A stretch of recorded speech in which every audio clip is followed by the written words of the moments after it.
Ángeles. Aquí nos encontramos con nuestra paciente Debbie Martínez, paciente femenina de 24 años de edad, soltera, reside en Tegucigalpa. Es una paciente con diagnóstico previo a la depresión y en este momento le vamos a hacer una pequeña entrevista. Cuéntenos, Debbie, ¿cuándo se enteró usted de su enfermedad? Me enteré alrededor de hace unos 3 años y medio. ¿Cómo fue diagnosticada su depresión? Bueno, al mi cuerpo y a mi estado de ánimo manifestarse mal, acudí a los primeros a atención en salud. Es decir, primero a consulta médica con un médico general. Él me hizo una referencia al CIS de mi zona. Posteriormente me hicieron una referencia al hospital psiquiátrico Mario Mendoza. Ahí fue donde a través de pruebas de sangre, como tal, entrevista con un psiquiatra, pudieron hacer el diagnóstico de lo que es mi enfermedad como tal. Ok. Y en ese momento, ¿qué signos y síntomas manifestó usted? Bueno, al momento de llegar a consulta, llegué por 3 razones. Duelo, separación y también por 2 intentos de suicidio previo. Entonces, mis signos y síntomas fueron tristeza, llanto sin sentido y muchas veces incontrolable, ausencia social, prefería mantenerme al margen de la sociedad y en un espacio solo o en una habitación encerrada. También ausencia del sueño, por supuesto, y un síntoma que ya me alertó un poco más, que era el temblor en mis manos. Y al no poder controlar esa sensación de sentirme mal de manera muy general. Entonces eso me hizo poder buscar mi atención y en ese tiempo reforzando lo que es mis signos y mis síntomas para entrar un poco en contexto, mis diagnósticos, además de mi depresión, fueron 3, que si tomamos como referencia el manual de psiquiatría, en cuanto a los diagnósticos mentales, el primero fue el F34.1, que es un trastorno depresivo persistente, también conocido como distimia, que esta es una forma de depresión continua y que a largo plazo se vuelve crónica. El siguiente diagnóstico fue F32.1, que es un episodio depresivo moderado. Y el F41.1, que es un trastorno de ansiedad generalizada, que si ya lo analizamos, María Rápalo, ahí podemos relacionar muchos de los síntomas que yo manifestaba en ese tiempo. Ok, bueno, también me gustaría saber si hay antecedentes familiares de la depresión o algún otro trastorno. De hecho, sí, aunque no han sido tratados como tal, ha habido intentos de suicidio, ha habido embarazos a raíz de violaciones, ha habido llanto durante más de 6 meses durante el embarazo o el estado gestante de mi mamá.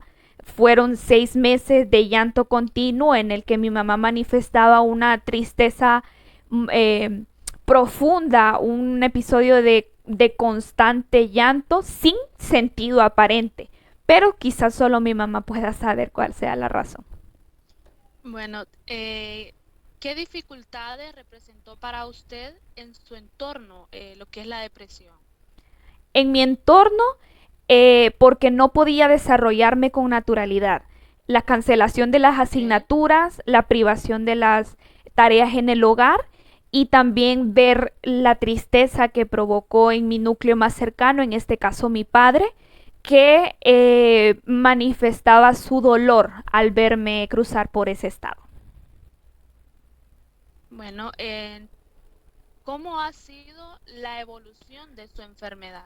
Bueno, psicoterapias, eh, entrevistas también y citas con el psiquiatra para poder tener control y manejo de eso. ¿Cómo ha evolucionado? Bueno, a través de los años he recibido atención, psicoterapia, pero también siento que ha sido mucha fuerza de voluntad ya que los medicamentos no hacen todo por sí solo y he tenido que tomar nuevos hábitos. He tenido que tener nuevas adaptaciones en mi vida, pero por supuesto eliminar las cosas que en algún momento me hicieron tener un detonante, un factor detonante para la depresión. Ok, bueno, en cuanto al tratamiento, cuéntenos qué medicamentos usted tomó y dónde recibió la atención. Ok, continué recibiendo la atención en el Hospital Psiquiátrico Mario Mendoza, pero también tuve psicoterapias a nivel privado con psicólogos privados, pero también, si lo vemos de una manera general, una consulta médica general, valga la redundancia, y en el Centro Integral de Salud de mi zona. ¿Qué medicamentos? Bueno, me indicaron sertralina, pero posteriormente cambié a escitalopram.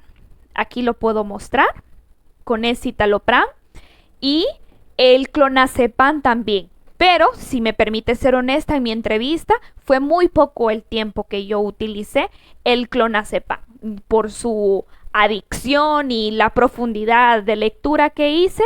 Así que evité y traté más de controlar lo que eran mis episodios de ansiedad. Ok, y en cuanto a esto, ¿usted experimentó sentimientos de culpa por tener esta enfermedad? Sí, porque en algún tiempo pensé que era mi culpa por cosas que yo no podía controlar, pero en una parte me vulnerabilizaba por mi estado. Pero ahora ya con más sentido le puedo decir que aprendí a medida en la evolución de mi enfermedad que el carácter es algo hereditario, pero el temperamento es algo adquirido y el temperamento se puede ver afectado por factores externos a mí y fueron los factores que alteraron mi estado y un detonante que desencadenó mi depresión y mi estado en ese tiempo. Ok. En la actualidad, Debbie, ¿a usted le hicieron algún cambio en su medicación? De hecho, se suspendió, se pasó de la dosis habitual de citalopram, que eran 20 miligramos en ese tiempo porque fue en ascenso. Luego bajamos a dosis mínimas, así las tenía, y ya lo suspendieron. De hecho, no solo fue una suspensión así, de repente y radical, sino que también fue controlado a través de exámenes de laboratorio mi tiroides, ver si estaba segregando la cantidad correcta y específica de hormonas, entre otros exámenes de laboratorio que complementaron el criterio final del psiquiatra para retirar el medicamento. Pero si me pregunta, sí, continúo con psicoterapia, ya que siento que es necesario para poder aprender a manejar todas esas situaciones. Bien, bueno, para finalizar esta entrevista, le pregunto, ¿sigue usted recibiendo algún tipo de atención respecto a sus diagnósticos?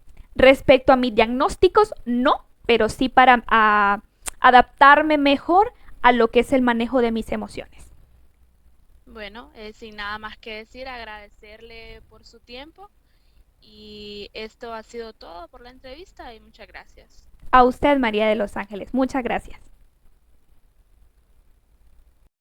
Tal como menciona el grupo farmacológico, los inhibidores selectivos de la recaptadura de serotonina bloquean la misma, lo que impide un aumento de las concentraciones del neurotransmisor en la hendidura sináptica. Los antidepresivos y los inhibidores selectivos suelen tardar al menos 2 semanas en producir su mejoría y su beneficio alto alcanzará posterior a 12 semanas. Los antidepresivos como escitalopram o sertralina, su indicación principal es la depresión, por lo cual pueden ser eficaces, pero también en otro uso para trastornos psiquiátricos pueden ser favorables, incluidos trastorno obsesivo-compulsivo, pánico de ansiedad generalizada o estrés postraumático. Contraindicado en pacientes con uso de antiarrítmicos, antipsicóticos y ciertos antihistamínicos. También debes consultar el riesgo-beneficio durante el embarazo, la lactancia y fertilidad. En los efectos adversos podemos ver mareo, cefalea, sudoración, agitación, trastornos gastrointestinales, disminución del líbido, alteración en el sueño y también alteración en el peso. Recuerda que somos como pensamos y actuamos como sentimos. La salud mental es importante. Cuídala.